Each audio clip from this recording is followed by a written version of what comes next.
Nous sommes ici à Carquefou sur le site des Renaudières et ce musée c'est le musée de l'Erdre et je suis avec Mathilde Morgan qui est chargée du développement et qui est une des responsables de ce musée. Donc ce musée de l'Erdre, l'Erdre c'est la rivière du coin qui donc part de quel endroit pour se jeter dans quel endroit? Elle part de la Pouèze qui se trouve dans le Maine-et-Loire et elle se jette dans la Loire. En centre-ville de Nantes. L'Erdre est un petit peu en contrebas ici à Carquefou. On peut dire que c'est un très beau musée parce que c'est un bâtiment historique déjà. On est ici sur une ancienne seigneurie donc qui date du 15-16e siècle. Ce lieu est chargé d'histoire puisque au cours des siècles il s'est transformé et au 19e siècle c'est devenu une ferme. Donc ces bâtiments ont aujourd'hui un nouvel usage culturel avec l'école municipale de musique qui est implantée ici, un espace d'exposition d'art plastique et qui sert aussi aux associations locales et un four à pain aussi qui peut être mis en service pour faire du pain et d'autres choses. Et enfin, le musée de l'Erdre depuis bientôt 6 ans. Ça a été acquis le site ici par la ville de Carquefou en 1994. Donc depuis, c'est un bâtiment municipal. Voilà, c'est un site qui est géré et entretenu par la municipalité de Carquefou. Alors donc dans ce musée, il y a plusieurs expositions. Il y a une exposition qui est permanente et puis comme c'est le musée de l'Erdre, cette exposition concerne l'Erdre forcément. C'est une présentation permanente qui est là maintenant depuis 2009, qui traite de l'Erdre vivante, donc c'est son nom. On a mis en place une scénographie assez chaleureuse, conviviale, colorée, pour montrer toutes les facettes de l'Erdre, donc les aménagements de la rivière.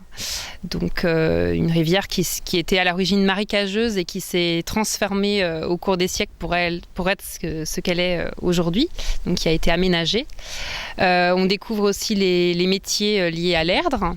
Voilà, c'était une rivière où on travaillait et c'est une rivière où on travaille encore, des métiers qui sont aujourd'hui peut-être davantage tournés vers les loisirs. Et aussi encore la pêche, bien sûr, la pêche qui perdure sur cette rivière. Dans ces métiers passés sur cette rivière, on avait forcément les tanneurs, les blanchisseurs aussi, blanchisseuses plutôt, à l'époque c'était plutôt ça. Il y avait les meuniers aussi, et puis les paysans peut-être. Le monde de l'agriculture était très présent, que ce soit autour de Carquefou, de Sucé-sur-Erdre, de Nord-sur-Erdre, où on pouvait utiliser les végétaux produits dans les marais de l'Erdre, ce qu'on appelait la rouche, pour servir de litière aux animaux, pour faire des constructions, pour les chaisiers aussi. Il y avait beaucoup d'usages autour de cette rivière. François Ier, qui à une époque avait dit que c'était la plus belle rivière de France. Stendhal aimait moins ça, on va dire. Et c'est en rapport avec les métiers directs, puisque effectivement les tanneurs, notamment, faisaient que l'eau avait une couleur un petit peu différente. L'Erdre a été pendant longtemps une voie de communication importante.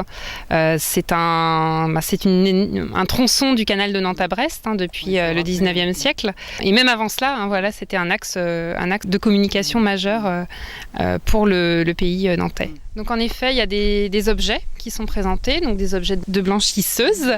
Il y a beaucoup d'engins de pêche aussi. C'est quelque chose qui nous a été, qu'on a réussi à collecter très facilement. Les gens ont souvent ce genre d'objets dans leur grenier. Un peu moins pour les tanneurs et les meuniers. D'ailleurs, si certains d'entre vous ont encore ce type d'objet, ça peut nous intéresser. Voilà. Et puis on a surtout essayé de mettre en avant l'aspect ludique, donc à travers la scénographie et notamment dans cet espace-là, avec des mobiliers interactifs, tactiles, où on peut découvrir du coup ces métiers. En fait, on a une saison d'ouverture qui va de début avril jusqu'à fin octobre, où là, le public donc peut découvrir tous les mercredis, samedis, dimanches, et puis du mercredi au dimanche pendant les vacances scolaires, donc le musée. Et puis, on a ensuite un accueil des groupes, donc là, que ce soit les scolaires, les adultes, les centres de loisirs, donc tous les groupes qui peuvent être accueillis pendant toute l'année sur réservation. Donc tout cela c'est gratuit, que ce soit pour les groupes ou pour le grand public. Et on permet également aux enfants de découvrir l'exposition grâce à des petits carnets de navigateurs. Donc c'est des petits livrets qu'on propose à l'accueil à partir de 5 ans. Il y a également un jeu de loi géant, intergénérationnel, le jeu de loi, avec des questions adaptées bien sûr selon l'âge. Et puis également, on découvre pas mal de choses grâce aux expos temporaires. Il y en a une qui arrive là très, très bientôt, c'est les chauves-souris. Pourquoi les chauves-souris? Pourquoi les chauves-souris? Eh bien, parce que ici, au Renaudière, la ville a aménagé maintenant depuis 2 ans des chiroptières. Donc, ce sont des petits orifices qu'on trouve dans les toitures de certains vieux bâtiments. L'idée étant de permettre aux chauves-souris qui veulent venir trouver refuge ici de pouvoir avoir un abri.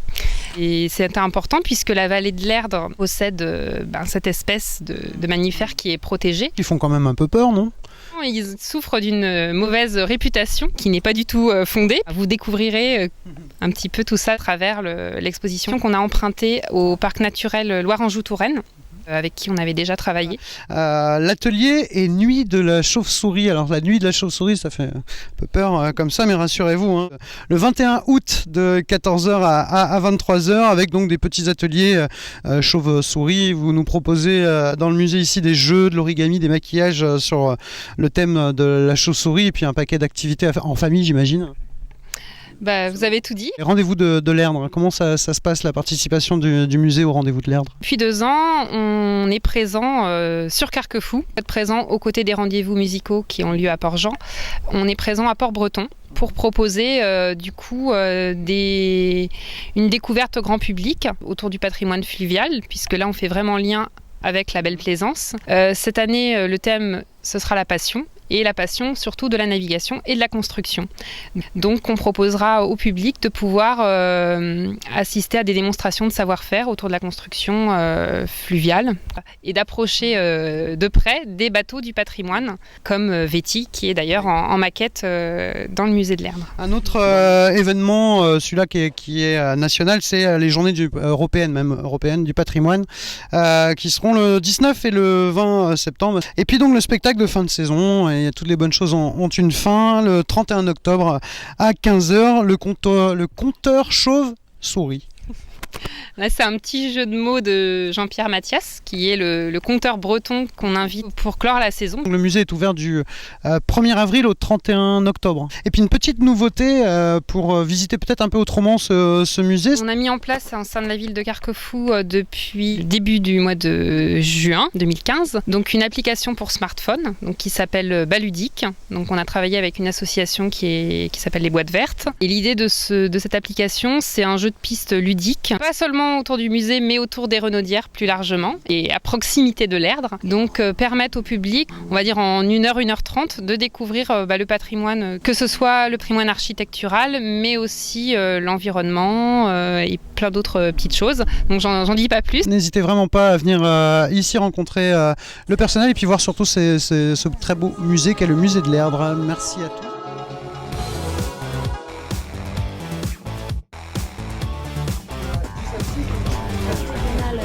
Contemporain. Donc, c'est un lieu qui a plusieurs missions. La première, c'était une collection. Ici, on a